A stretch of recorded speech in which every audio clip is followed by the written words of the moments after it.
Welcome back, Clutter Crushers. This is the JJ's Declutter podcast, a fractured fairy tale edition where brooms fly, dust bunnies cry, and your favorite fairy tales get fabulously fresh makeovers.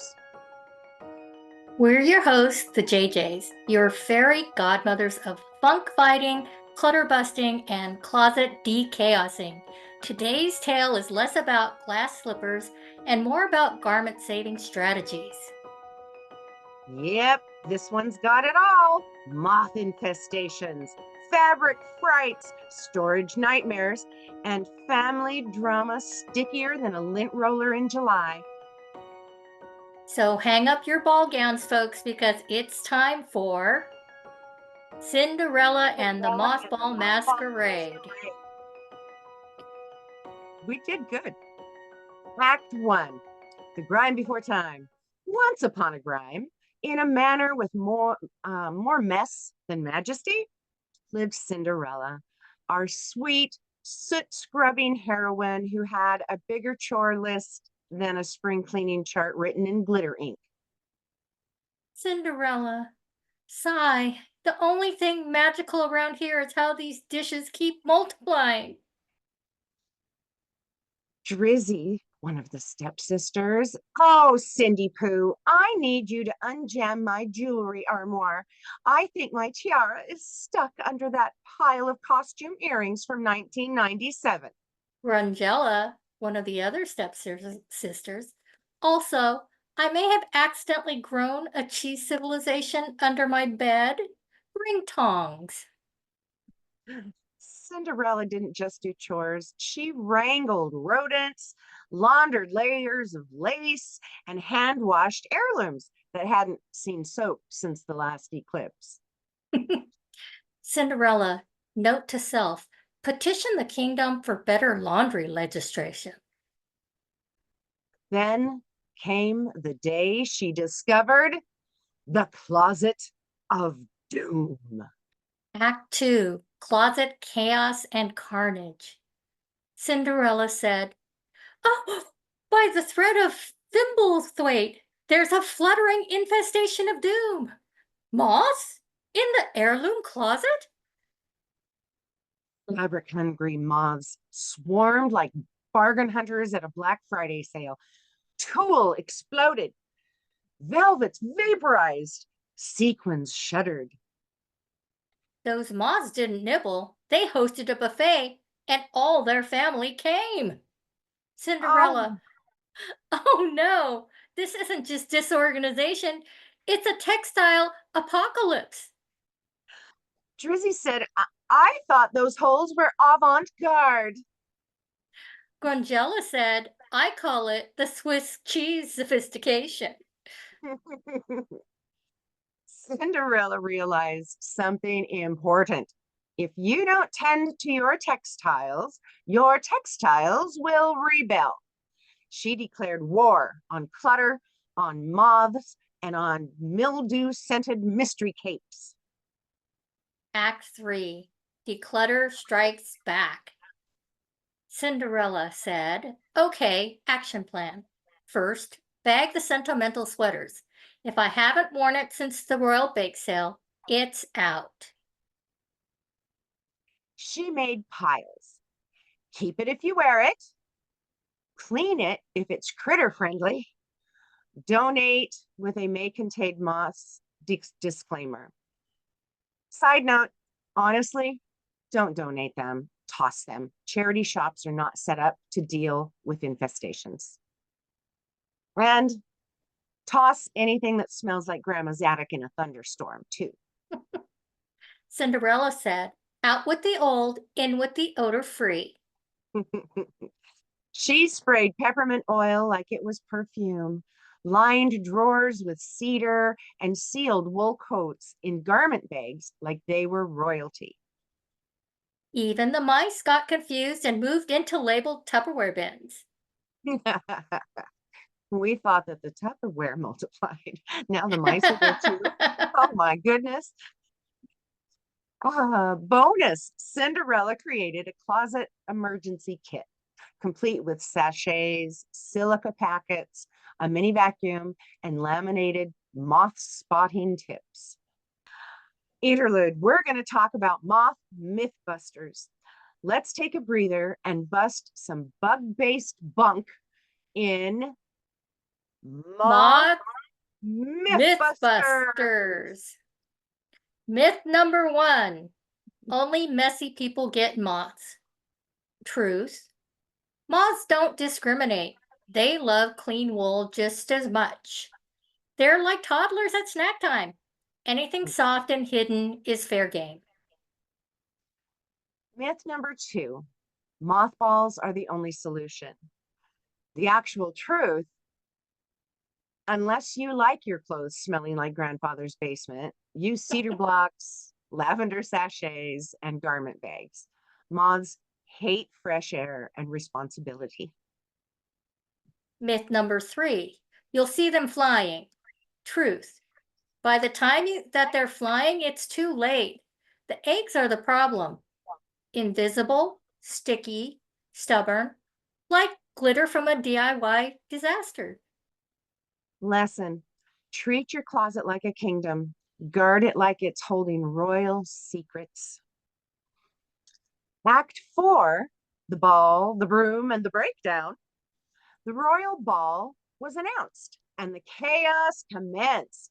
But Cinderella, she was busy laundering petticoats and lint rolling leg warmers. Cinderella said, I will go to the ball right after I finish treating this vintage taffeta with vinegar steam and divine intervention. She found her late mother's preserved gown, untouched, pristine, hidden in a cedar chest like a sacred scroll. Grizzy said, why does your dress sparkle? Cinderella replied, because I know how to properly store silk, and I use vinegar rinse and maybe magic. She danced, she dazzled, her dress didn't shed, her slippers didn't squeak. The prince was impressed. Closet confidence is the new royal etiquette. Act 5, the after party decluttering. After the ball, Cinderella didn't vanish. She went home to reorganize her seasonal wardrobe and do a color-coded laundry sort. For some reason, she felt like a piece of pumpkin pie after her carriage ride, but she didn't give in. She went straight to work.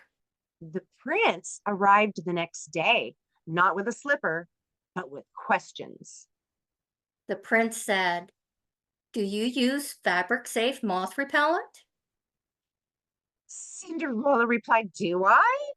I invented the lavender lockdown. They bonded over baskets and bins. She moved into the palace with clear bins, labeled hangers, and a zero hoarding policy. True love starts in a well-ventilated closet. So, bonus segment. The Fairy Godmother's Guide to Closet Clarity. Darlings, this is the Fairy Godmother. Let's enchant your closet with some spellbinding steps. Bibbidi bobbidi bin it. Wash it or donate what you don't love. Hocus focus. Only keep what sparks joy and doesn't smell like mildew. And rotate seasonal items like they're VIP guests at a ball. Absolutely. And try these pro tips. Clear bins equals clarity of mind. Still want to label them though. Garment bags, no bugs allowed. Dryer sheets in drawers, yes. Cheese platters in closets, no. That's a big no. So today we have learned That moths don't care about your fashion sense, but they do love felt.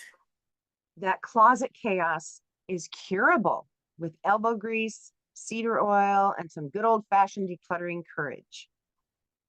And that fairy tale endings are much more satisfying when your closet doesn't smell like a crypt. So let's get real.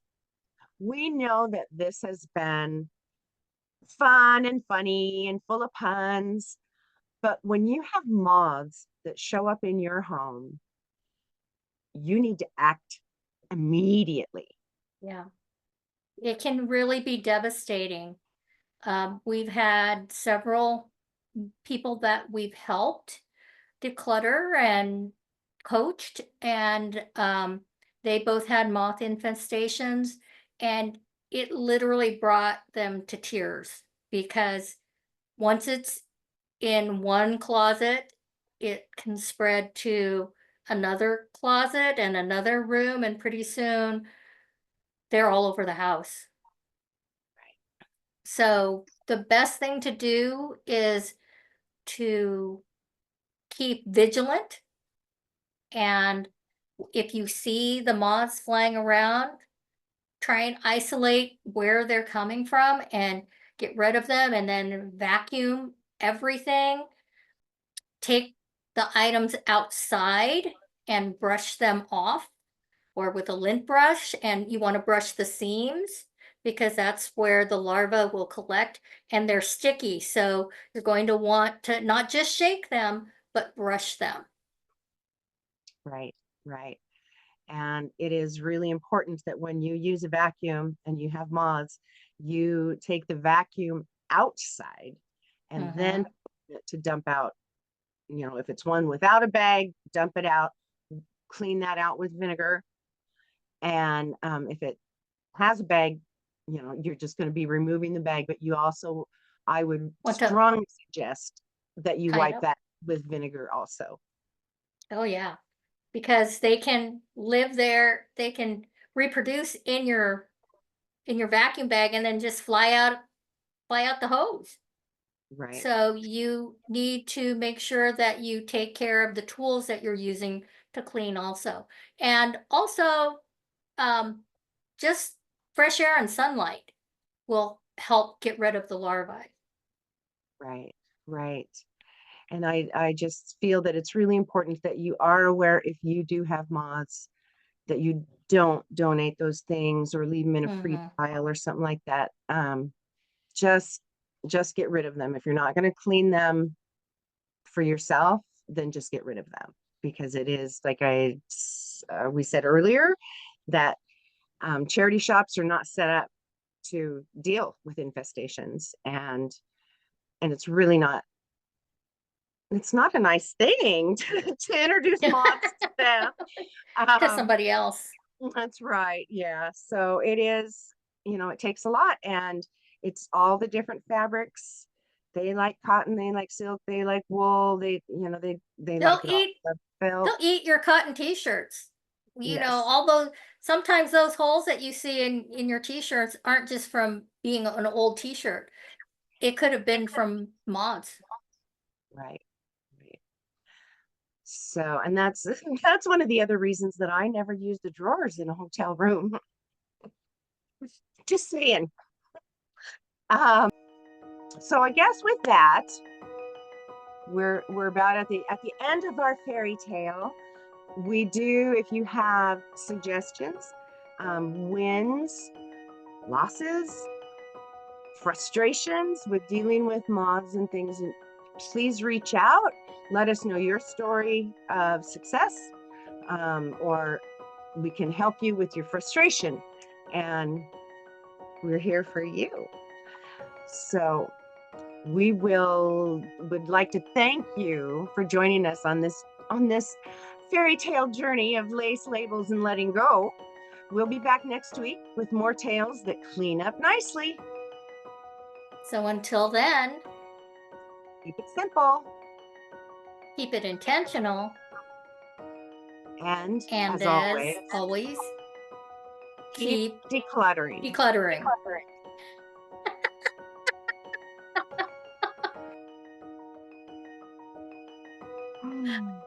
We're gonna get that one of these days. We're gonna sew it together so much. This is just so you'll continue to listen to the end to see if we got it one of these times.